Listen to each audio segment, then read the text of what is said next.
Hello everyone, it's Miss Spinner again. I actually am going to be reading chapter 5 for you too. So chapter 5 is called A Tiny Pink Nose. Mom set the box on the kitchen table. Is it sleeping? Bat asked, his voice a whisper. Probably, Mom said. Babies sleep most of the time. What is it? Janie asked. Bat, do you want to open the lid? Bat didn't answer. He was too excited. Very carefully, he lifted the lid of the box and peered inside. Janie stood behind him, breathing on his ear. You're breathing on my ear, Bat said. Janie ignored him. It's just a bunch of rags, she said. Mom walked around to the far side of the round table and reached into the box. She scooped up the pile of material and sat down. Look. Bat watched as Mom shifted the towel in her arms. A nose peeked out, a tiny pink nose, and then two slanted closed eyes, a forehead covered in downy fuzz, little ears still curled tight against its head. Janie began, Is that It's a kit, Bat said, enchanted by the tiny creature, wanting so badly to hold it, a baby skunk. Oh, Mom, Janie said. I can't believe you brought home a skunk. I had to, Mom said, rubbing the skunk's little forehead with her thumb. He's an orphan. Oh, breathed Janie. She leaned in closer, blocking Bat's view. How old is he? And here is the picture of them looking at the baby skunk. You're in my way, Bat said loudly, and he pushed Janie's arm to make room for himself. Bat, Mom said, you need to stay calm around the skunk kit, okay? You don't want to scare him. Bat did not want to scare the skunk kit. He wanted to hold the skunk kit, maybe even feed and care for the skunk kit, but his sister was standing in his way. Move, Janie, he hissed at her as quietly as he could hiss. Why don't you both sit down, Mom said. I'll tell you all about him. Janie plopped down into the chair on Mom's right, so Bat went around to her other side and sat in the chair on her left. He scooted the chair as close to Mom's as he could. The kit was still tucked into the towel, only his little face visible. Eyes closed, he opened his mouth in a yawn, his tiny pink tongue arching out. Mom said, Bat, do you remember when we smelled that skunk on the way to school this morning? Bat did remember. They had smelled it just after they pulled off their street, Plum Lane, and onto Anderson Road. He had smelled it, and Mom had smelled it too. Bat had craned his neck, looking out each window carefully. He'd seen lots of people on bicycles. They lived near a college, and the students mostly rode bikes to class, and he'd seen other cars and some people on foot. It was the beginning of spring, but it was still cold, so he had lots of hats and scarves. Or he had seen lots of hats and scarves.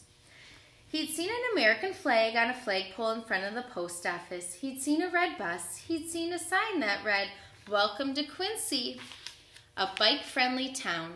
But he had not seen a skunk. Bat nodded. I remember, he said. Well, unfortunately, the skunk we smelled but didn't see was the mama skunk. A car hit her, and a couple of college students brought her to my office in the basket of a bike. She was there waiting for me after I dropped you off at school, injured and very pregnant. Is she okay? Janie asked. I wish I could say she is, Mom answered. I wasn't able to save the mother or the other baby kits. Only this one lived. I was able to check the mother for diseases, though, and luckily she wasn't sick, which is a good sign the kit isn't sick either. That's awesome, Bat said. Bat, said Janie, loud and sharp. The kit twitched and shifted, scared by Janie's voice. How can you say it's awesome? The mom died. The other babies died. Bat didn't mean it was awesome that the other skunks had died. Of course that wasn't awesome. He meant that it was awesome that this kit had lived. But it wasn't worth it to try to explain to Janie what he meant. She usually misunderstood Bat. Most everyone did. Can I? Bat reached out for the kit, wanting so badly to hold him that his fingers twitched. We can't keep him, Mom warned. There's a wild animal rescue center that we can give him to in about a month, but they're too busy to take him just yet. So we can help him get bigger and stronger before we hand him over to the experts. They'll raise him until he's ready to be released into the wild, when he's about 5 months old. Then she passed the tiny kit, wrapped in towels, into Bat's arms. The kit was so small that Bat couldn't even tell he was in the towel, except for the tiny face that peeked out. He cradled the bundle in his arms. He felt his face stretch into a wide smile, so wide it made his cheeks sore. And that is the end of chapter 5. I'm so lucky I got to read 2 chapters to you guys. So I have a couple questions first that I wanted to ask you. And the first one is, I was wondering if you think Bat is going to like having a baby skunk at home with him. So if you could turn and talk to someone at home, and you can even share with your friends too about if you predict, if you think Bat's gonna like having a baby skunk at home. And then, friends, I'm going to also draw another name for the winner of the Somerset gear. So I will draw another name.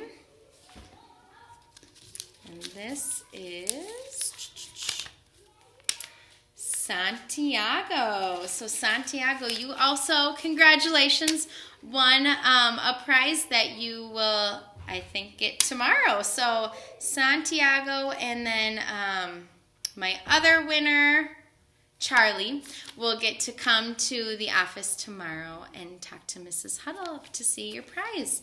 So I hope you all enjoyed reading the next 2 chapters, and I hope you are enjoying this book. I can't wait to find out how the skunk will be at their house. Thanks for joining me.